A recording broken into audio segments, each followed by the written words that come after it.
नमस्कार बच्चों, स्वागत है आपका हमारे YouTube चैनल में। तो आज की इस वीडियो में हम पढ़ने वाले हैं भूगोल का पाठ 4, जिसका नाम क्या है, मौसम और जलवायु। ठीक है बच्चों, तो इस पाठ में हम मौसम और जलवायु के बारे में पढ़ने वाले हैं। तो यहाँ पर सबसे पहले तो इस तालिका को देखिएगा, इसमें क्या दिया गया है। देखो, भारत के निम्न स्थानों पर 10 जून के दिन वातावरण की स्थिति इस प्रकार है। इस तालिका के आधार पर प्रश्नों के उत्तर बताओ। देखो बच्चों, ये जो तालिका दी गई है ना, इसको ज़रा आप देखना। देखो, इसमें शहर का नाम दिया गया है कोच्चि, ठीक है। राज्य क्या है, केरल। समय दोपहर के 12:30 बजे। वातावरण कैसा है, बादल छाए हैं। ये 10 जून का बताया जा रहा है, ठीक है ना। 10 जून का वातावरण यहाँ पर बताया जा रहा है, ठीक है। फिर दूसरा, शहर कौन, भोपाल।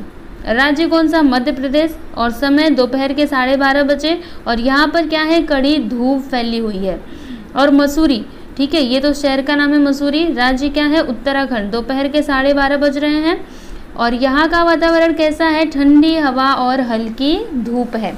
समझ में आ रहा है। तो देखो, समय तो एक ही है, दिन भी एक ही है, बस जगह अलग अलग है। तो इसके कारण जो वातावरण है वो भी हर जगह क्या है, बदला हुआ है ना। जैसे कोच्चि में बादल छाए हैं, भोपाल में कड़ी धूप फैली हुई है, और मसूरी में क्या हुआ है, ठंडी हवा और हल्की हल्की धूप है, ठीक है। तो अब ये तालिका आपने देख ली। अब यहाँ पे कुछ प्रश्न दिए गए हैं जिनके उत्तर आपको बताने हैं। तो पहला प्रश्न क्या है कि किस स्थान पर सूखने के लिए डाले हुए कपड़े जल्दी सूखेंगे, कारण सहित बताओ। तो आप सोचिएगा और बताइएगा कि कौन से स्थान पे डाले हुए कपड़े जल्दी से सूखेंगे। बताइए, कोच्चि के सूखेंगे या फिर मसूरी के जल्दी सूखेंगे या फिर भोपाल के। सोचिएगा ज़रा। फिर किस स्थान के कपड़े देरी से सूखेंगे और क्यों, और किस स्थान के कपड़े देरी से सूखेंगे, इसके बारे में भी सोचिए। इन स्थानों के वातावरण की स्थिति सदैव ऐसी ही रहेगी अथवा उसमें बदलाव भी आएगा। तो ये तीनों प्रश्न आपके लिए हैं। आप इन सभी प्रश्नों के उत्तर खोजिएगा, ठीक है।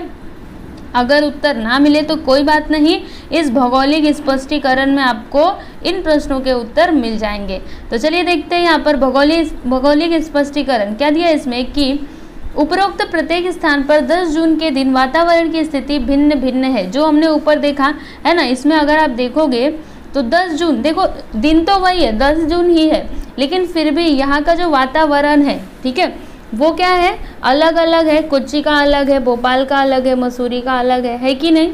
देखा था ना हमने ऊपर, कोच्चि में पथरीली हवा है अर्थात धूप नहीं है। हाँ, ये भी हमने देखा था कि कोच्चि में बादल छाए हुए हैं, अभी अभी वर्षा काल प्रारंभ हुआ है।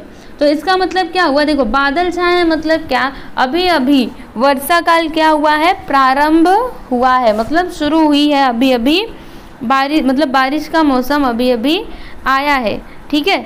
फिर अतः हवा में वाष्प की मात्रा अधिक होती है, इसलिए कपड़े जल्दी सूखते नहीं हैं। इस स्थिति को तुमने भी बरसात के दिनों में अनुभव किया होगा। तो देखो बच्चों, आप इसको ज़रा ध्यान से समझना। यहाँ पर ये जो तालिका हमने देखी थी, ठीक है, तो यहाँ पे अलग अलग शहर थे, दिन तो एक ही था, 10 जून था, और यहाँ पे वातावरण में भी इनके बदलाव थे, है कि नहीं। जैसे अगर मैं कोच्चि की बात करूँ तो यहाँ पे बादल छाए हुए हैं, मतलब क्या हुआ इसका कि अभी अभी वर्षा काल प्रारंभ हुआ है। तो इस टाइम पे क्या होता है ना, हवा में वाष्प की मात्रा अधिक होती है।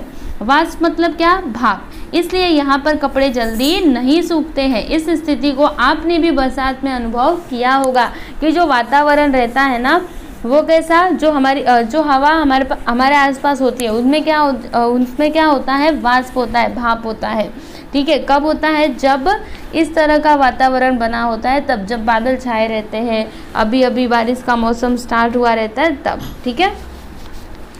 अब यहाँ पे देखो, भोपाल में क्या हुआ है, कड़ी धूप फैली हुई है, गीले कपड़ों में स्थित पानी का वाष्प तुरंत रूपांतर होगा और कपड़े जल्दी सूखेंगे। देखो बच्चों, भोपाल में क्या हुआ है, कड़ी धूप फैली हुई है, तो इसका मतलब क्या हुआ, यहाँ पर कपड़े सबसे जल्दी सूखेंगे। जैसे मैं आपको बताऊँ तो आपने गर्मी के दिनों में ये अनुभव किया होगा कि अभी हमने कपड़े धोए, ठीक है, सूखने के लिए डाल दिया धूप में, और आप देखोगे ना तो 1 घंटे के अंदर अंदर आपके कपड़े सूख जाएंगे पूरे के पूरे, ठीक है। वहीं अगर बरसात में डाल दो तो दिन भर अगर रख के भी रहोगे तो भी वो कपड़े सूखने वाले नहीं हैं, क्योंकि हवा में उस टाइम पे क्या होता है, वाष्प होता है। समझ में आ रहा है। तो इस कारण से कपड़े धीरे धीरे सूखते हैं और जब कड़ी धूप होती है तो कपड़े जल्दी सूख जाते हैं। मसूरी कर्क रेखा की उत्तर दिशा में है। और अगर मैं मसूरी की बात करूं तो मसूरी कहाँ पर है? कर्क रेखा की उत्तर दिशा में है। और वो कहाँ पे है? उत्तराखंड में है। ठीक है, उत्तराखंड कैसा इलाका होता है? पर्वतीय, मतलब वहाँ पे पहाड़ ज़्यादा होते हैं, है ना। और क्योंकि मसूरी कहाँ है? कर्क रेखा की उत्तर दिशा में है, इसलिए सूर्य की उष्मा उसको कम मिलती है, मतलब सूर्य की उष्मा वहाँ पर कम जाती है। और पर्वतीय प्रदेश होने से हवा क्या होती है? ठंडी होती है। हवा और हल्की धूप के कारण कपड़ों को सूखने में अधिक समय लगता है।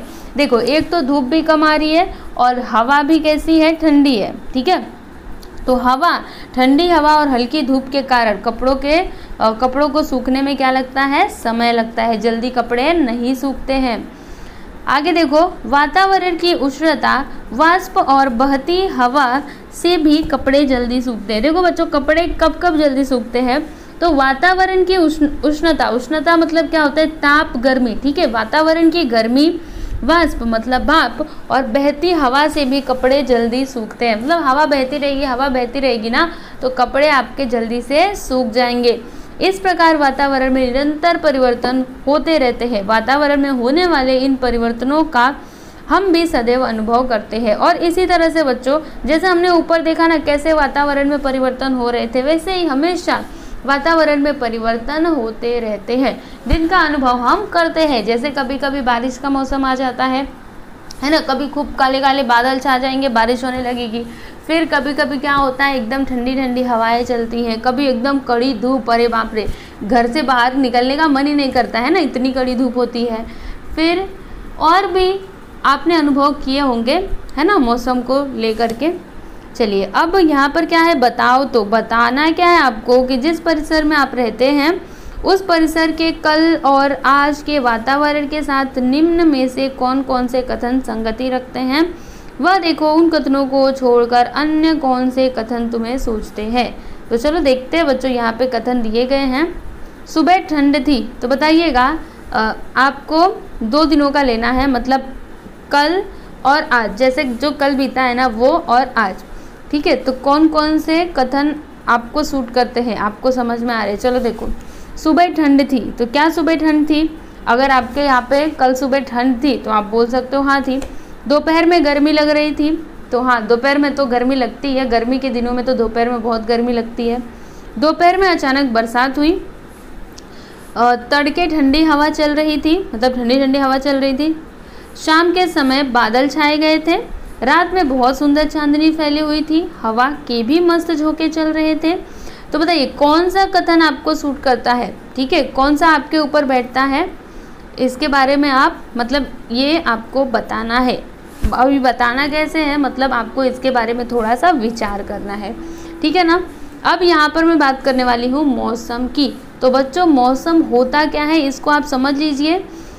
किसी स्थान के विशिष्ट समय पर वातावरण की जो स्थिति होती है उसे हम में से प्रत्येक व्यक्ति अनुभव करता है, उसके बारे में हम बताते भी रहते हैं। यह स्थिति अल्पकालीन होती है, इसी को हम उस स्थान का मौसम कहते हैं, जैसे ठंडा मौसम, गर्म मौसम, शुष्क अथवा नम मौसम आदि। देखो बच्चों, मौसम किसे कहते हैं समझिएगा इसको। जैसे आपको पता है कि हर जगह जो वातावरण होता है वो क्या होता है, अलग अलग होता है कि नहीं। तो किसी स्थान के विशिष्ट समय पर वातावरण की जो स्थिति होती है, ठीक है, मतलब कोई स्थान है और वहाँ पे एक समय है, ठीक है, तो वातावरण की जो स्थिति होती है वहाँ पे आपका वातावरण कैसा है जिसका अनुभव हम खुद भी करते हैं, है ना। अभी समझिए आप जहाँ पे बैठे हैं, ठीक है, वहाँ पे हो सकता है कि ज़्यादा गर्मी हो या फिर ज़्यादा ठंडी हो सकता है कि नहीं। तो ये जो स्थिति है ना, ये तो अल्पकालीन ही है, मतलब बहुत कम समय के लिए होती है। समझ में आ रहा है। जैसे अगर मैं जलवायु की बात करूँ तो जलवायु अलग चीज़ है और मौसम अलग चीज़ है, ठीक है ना। मौसम क्या होता है ना, वो बहुत ही कम समय के लिए होता है और वो बदलता रहता है। जैसे कि ठंडा मौसम, आप कभी कभी कहते हैं ना, गर्मी के दिन में भी कभी कभी ठंडा मौसम हो जाता है, हम कहते हैं अरे वाह आज तो ठंडा मौसम है। फिर कहते हैं हम कभी कभी गर्म मौसम है ना, बारिश के दिन में कैसे गर्म गर्म मौसम हो जाता है, दिन तो बारिश का है लेकिन फिर भी गर्म मौसम हो रहा है। फिर कभी शुष्क मौसम हो जाता है, नम मौसम हो जाता है। समझ में आया आपको? तो इसी को क्या कहते हैं बच्चों? मौसम कहते हैं। तो मौसम को आप याद रखना। देखो एक बार फिर से इसको पढ़ लेते हैं और फिर हम आगे बढ़ते हैं। किसी स्थान के विशिष्ट समय पर वातावरण की जो स्थिति होती है उसे हम में से प्रत्येक व्यक्ति अनुभव करता है, उसके बारे में हम भी बताते रहते हैं। यह स्थिति अल्पकालीन होती है, इसी को क्या कहते हैं? उस स्थान का मौसम कहते हैं। ठीक है, चलिए आगे देखिए। अब यहाँ पर आगे देखिएगा, बताओ तो। देखो यहाँ पे आपसे कुछ प्रश्न पूछे गए हैं। चलो देखते हैं यहाँ पर क्या दिया है कि तुमने बचपन में गर्मी, बरसात फिर और सर्दी की ऋतुओं का अनुभव किया है, उसके आधार पर निम्न प्रश्नों के उत्तर लिखो। देखो बच्चों, आपको मतलब आपने बचपन में गर्मी, बरसात और सर्दी की ऋतुओं का अनुभव किया है ना। कभी कभी गर्मी आ जाती है, फिर बरसात आती है, उसके बाद सर्दी का मौसम आता है, तो इनका अनुभव तो आपने किया ही है। अब उन्हीं के आधार पर ना यहाँ पे कुछ प्रश्न दिए गए हैं जिनके उत्तर आपको देने हैं। तो मैं आपको प्रश्न समझा देती हूँ, आप उत्तर खुद से खोजिएगा। तो क्या दिया जा रहा है यहाँ पे? देखो पहला वाला, जनवरी से दिसंबर अर्थात संपूर्ण वर्ष की कालावधि में सामान्यतः कौन सी ऋतु किस महीने में आती है, इसे तालिका स्वरूप में कॉपी में लिखो। देखो आपको करना क्या है, जनवरी से दिसंबर मतलब पूरा जो वर्ष है, ठीक है, आपको ये बताना है कि कौन सी ऋतु किस महीने में आती है। इस तरह से आपको तालिका स्वरूप में उसको कॉपी में लिखना है कि जनवरी में, फरवरी में, फिर मार्च, अप्रैल, तो इन महीने में कौन सी ऋतु आती है। ठीक है ना।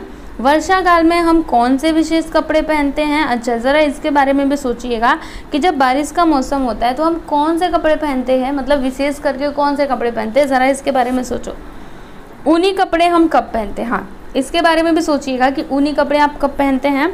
और चौथा है, महीन सूती वस्त्रों का उपयोग मुख्यतः किस ऋतु में किया जाता है, इसके बारे में भी थोड़ा सा विचार करिएगा। अब यहाँ पर मैं बात करूँगी भौगोलिक स्पष्टीकरण की। तो देखो बच्चों, इससे यहाँ पर ना जलवायु दिया गया है कि जलवायु होता क्या है। तो देखो बच्चों, क्या दिया गया है इसमें कि तुम्हारे ध्यान में आएगा कि प्रत्येक ऋतु की विशिष्ट कालावधि होती है। देखो बच्चों, आप जानते हो कि हर एक ऋतु की एक विशिष्ट क्या होती है? कालावधि होती है। ठीक है, जैसे वर्षा ऋतु, तो इसका टाइम यहाँ से लेकर के यहाँ तक है, समझ में आया। और फिर वो निश्चित कालावधि के बाद ही दोबारा से आती है। जैसे वर्षा ऋतु इस साल हो गई, ठीक है, इस साल गई तो अगले साल फिर उसी टाइम पे आएगी, समझ में आया। उसका टाइम क्या होता है? फिक्स होता है। ओके, देखो यहाँ पे ये दिया है कि वर्ष के लगभग उसी कालखंड में हम इन ऋतुओं का अनुभव करते हैं। अब जलवायु की बात करेंगे तो जलवायु होता क्या है? देखो, मौसम वैज्ञानिक किसी प्रदेश के मौसम का कई वर्षों तक निरीक्षण अध्ययन करते हैं। इस अध्ययन द्वारा उस प्रदेश के मौसम की औसत स्थिति निश्चित की जाती है। देखो बच्चों, मौसम वैज्ञानिक क्या करते हैं? किसी भी प्रदेश का, ठीक है, जहाँ की उनको जलवायु निकालनी है, तो क्या करते हैं? वहाँ के मौसम का कई वर्षों तक निरीक्षण अध्ययन करते हैं। ठीक है, इस अध्ययन द्वारा उस प्रदेश के मौसम की स्थिति निश्चित की जाती है और इसी अध्ययन के द्वारा उस प्रदेश के मौसम की औसत स्थिति, ठीक है, एवरेज स्थिति को क्या किया जाता है? निश्चित किया जाता है।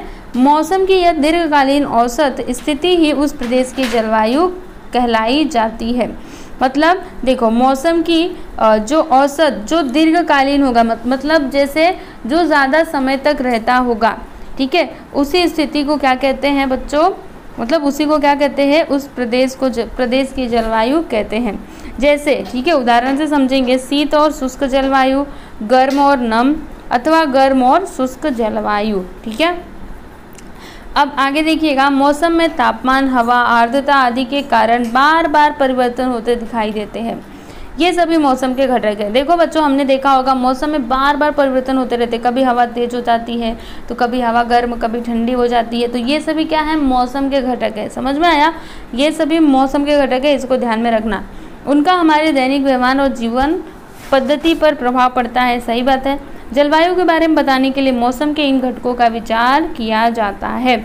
मतलब अगर आपको जलवायु के बारे में बताना है तो ये जो मौसम के घटक है ना, इनका विचार करना ही पड़ता है।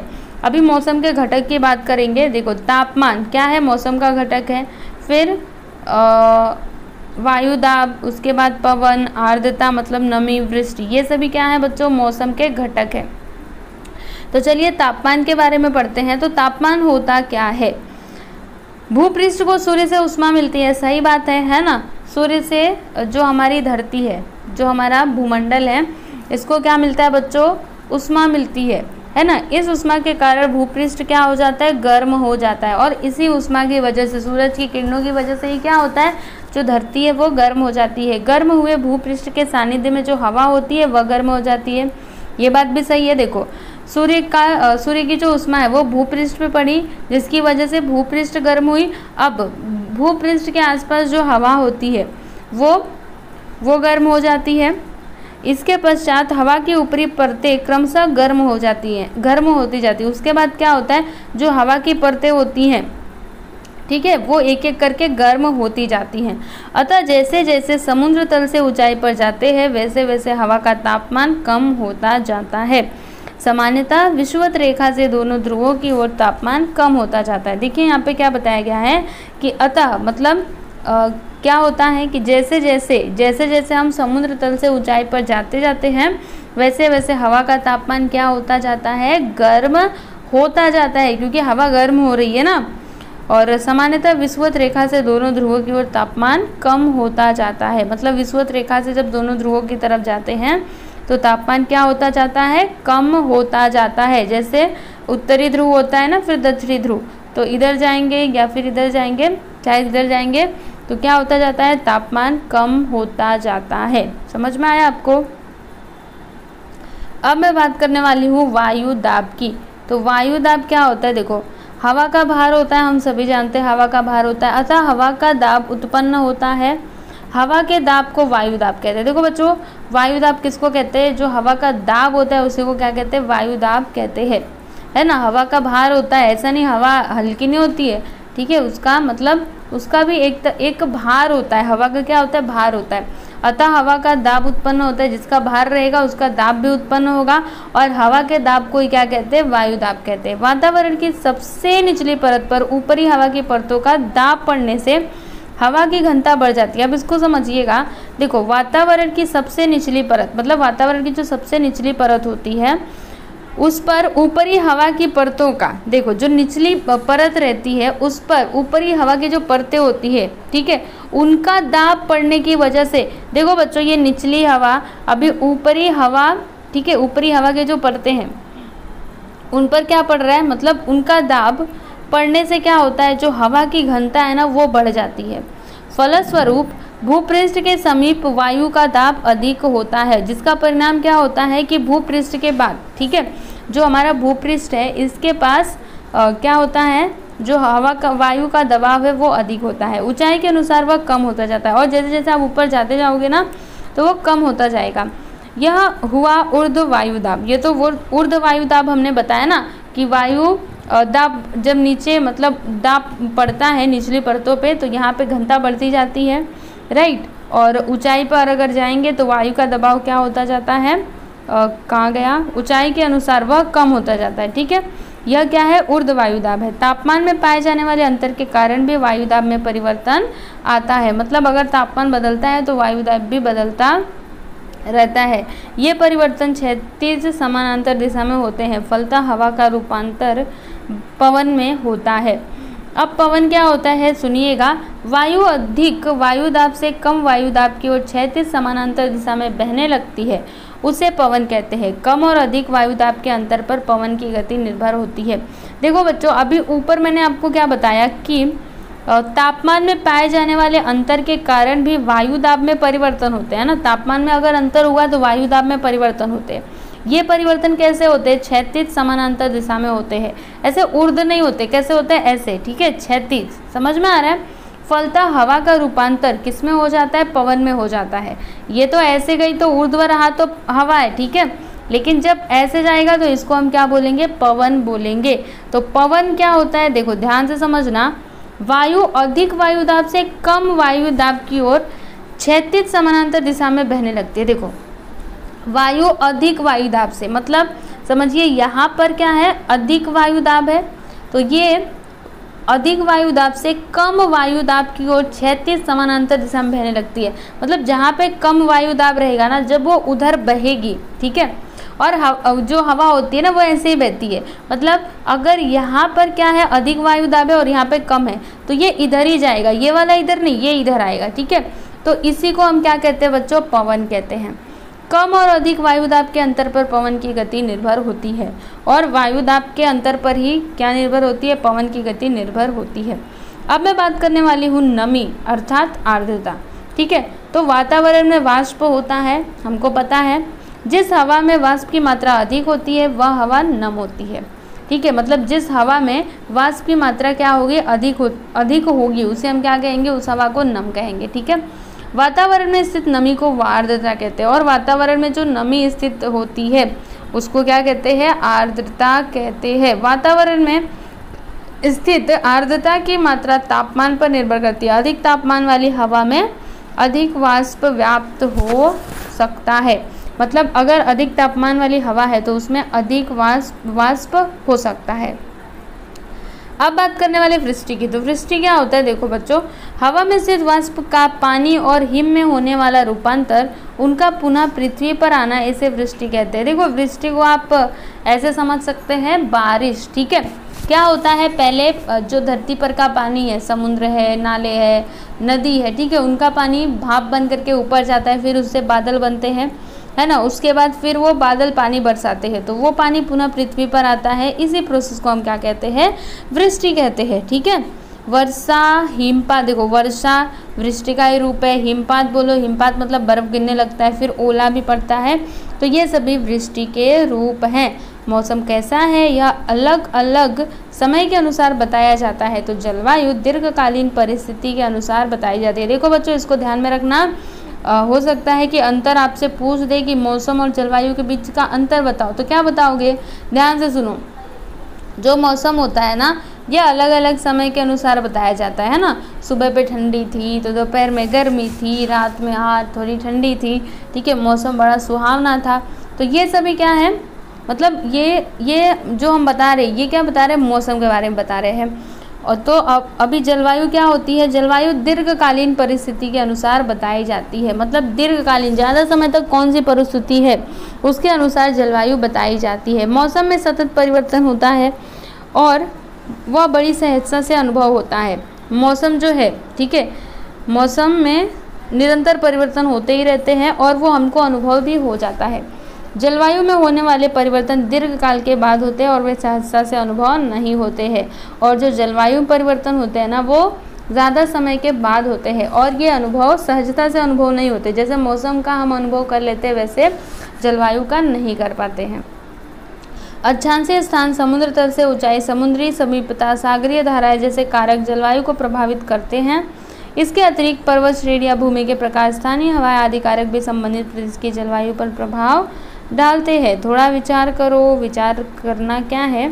ठंडे मौसम वाले प्रदेश तुम कौन से व्यवसाय करोगे, गर्म मौसम वाले प्रदेश में तुम कौन से व्यवसाय करोगे। तो बच्चों इसके बारे में थोड़ा सा आप ज़रा सोचना, दिमाग की बत्ती चलेगी। अगले पार्ट में हम मौसम के घटक, तापमान की अधिक जानकारी प्राप्त करेंगे, ठीक है बच्चों। तो अगले पार्ट के लिए तैयार रहना, इसे सदैव ध्यान में रखो। क्या ध्यान में रखना है कि किसी स्थान के मौसम में निरंतर परिवर्तन होता रहता है, परंतु उस स्थान की जलवायु में प्रायः अंतर नहीं आता है।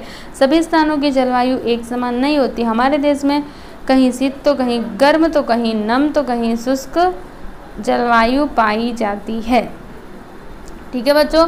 इस तरह से आपका ये जो पाठ था, कौन सा पाठ, पाठ 3 था ना, 4, पाठ